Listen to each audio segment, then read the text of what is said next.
Good morning to all of you. Welcome to Legal Matters by Sai Babu Sukkar. ఒక bus ఒకదానోటి గుద్దుకున్నాయి, accident అయింది. దీన్ని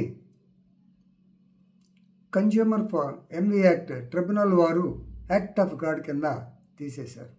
అంటే ఎవరు తప్పేంటో చెప్పలేము. గాడ్ యాక్ట్ ఆఫ్ గాడ్ కింద తీశారు. ఇది యాక్ట్ ఆఫ్ గాడ్ అవుతుందా లేదా? Can the bus and car crash be an act of God? So High Court of Maharashtra, they clearly said no, it can't be act of God. మీకు law of టార్ట్స్లో చెప్పుకుంటాను act of God అంటే ఏమిటి. Vis major or act of god means an irresistible force which can't be prevented. That means an extraordinary circumstance which you cannot predict or foresee. That is act of God. In 2004 April, there was tsunami near Singarayakonda. Nobody anticipated it, that tsunami. Nowadays everybody is saying tsunami. So that is act of God. I told you the famous case laws. Nichols versus Marshland 1876. Ramalinga Nadar versus Narayan Chettiar అనుకుంటాను. Ramalinga Nadar versus Narayan Chettiar 1971.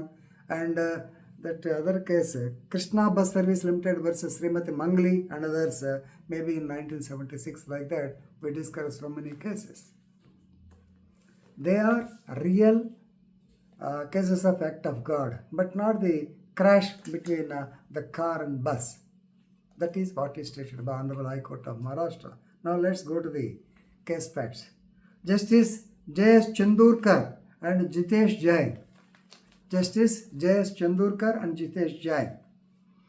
They held that act of God means something not in the control of any human being. Coming to the facts of the case, on 14/11/1947, so కాబట్టి 11వ నెల November నెల 14, right. Date దేనికి famous మీకు తెలిసే ఉంటుంది.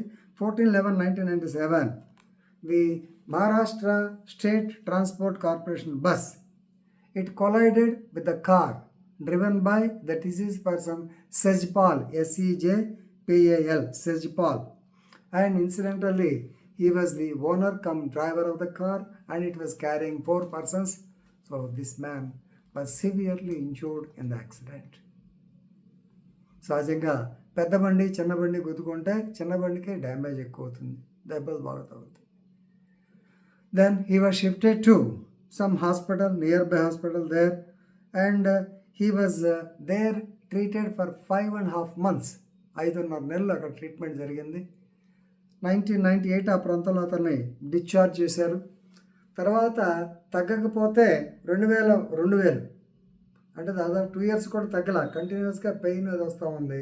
Once again he was admitted in the hospital. ఆ తర్వాత discharge చేశారు, కానీ చనిపోయేంతవరకు అతను బెడ్ రిడెన్, ఏం పనులు చేయలేకపోయాడు. Pathetic story. దీని మీద ఈ ఫైల్డ్ కంపెనీ సెజ్పాల్ filed a case before the MV act section 166 of the MV act ప్రకారం వేశాడు. 10 కోట్ల రూపాయలు కాంపెన్సేషన్ వేశాడు. 2005లో ఇట్ వాజ్ రిజెక్టెడ్. గ్రౌండ్ ఏంటి? Act of God. Nobody is at fault. We can't find fault with anybody. Police కూడా అదే case తీసేశారు. దాన్ని ట్రిబ్యునల్ వారు, ఎంఈసిటీ ట్రిబ్యునల్ వారు, they thought that they held that it is act of God. దాని మీద హైకోర్టుకి అప్పీల్కి వెళ్ళారు. హైకోర్టులో జరిగింది. So now justice Chandurkar, in పేరు ఒకసారి చూస్తాం, Chandurkar, he stated that no ever meant like foggy weather. ఎందుకు గుర్తుకున్నాయి? సహజంగా అందుకే మీకు 11th month అని చెప్పింది. వెదర్ ఫాగీగా ఉంటే మనకి ఏపీ ఏరియాలో జనవరి ఫిబ్రవరిలో విపరీతంగా పొద్దున్నే మంచు పుట్టింది. ఆ టైంలో చాలా యాక్సిడెంట్స్ అవుతూ ఉంటాయి. So it was no match. The ఎవిడెన్స్లో ఆ పార్ట్ ఏమి రాల. రెండవది, ఎక్కడ జరిగింది accident? Collision in the centre of the road. ఓ పక్కన ఉంటే ఆయన తప్పించడానికి ప్రయత్నించాడు, ఇతను తప్పించడానికి ప్రయత్నించాడు, కానీ కొట్టుకుని అనొచ్చు. But the collision took place in the centre of the road. Then how can you say that it is act of God? No, not at all act of God. So please remember, the principle applied by the so-called tribunal is wrong. Of course, the court also, High Court also held that both drivers are, please remember, contributory negligent. Both drivers are equally responsible and contributory negligence is there. Contributory negligence మనం ఏం చేస్తాం? 50-50. అదే ఇక్కడ జరిగింది. Right. So the MSRTC, they have to pay 20 lakhs to each of the kins. ఈయన సజ్పాల్ ఈ అయ్యే లోపల చచ్చిపోయాడు, లేడు, డిసీజ్ లేడు. అతనికి ఫ్యామిలీ మెంబర్స్కి ఈచ్ మెంబర్కి 20 lakhs చొప్పున 2 members 3 members ఉన్నారు, వాళ్ళకి కాంపన్సేషన్ ఇవ్వాలని చెప్పి ఆర్టీసీని చేరింది.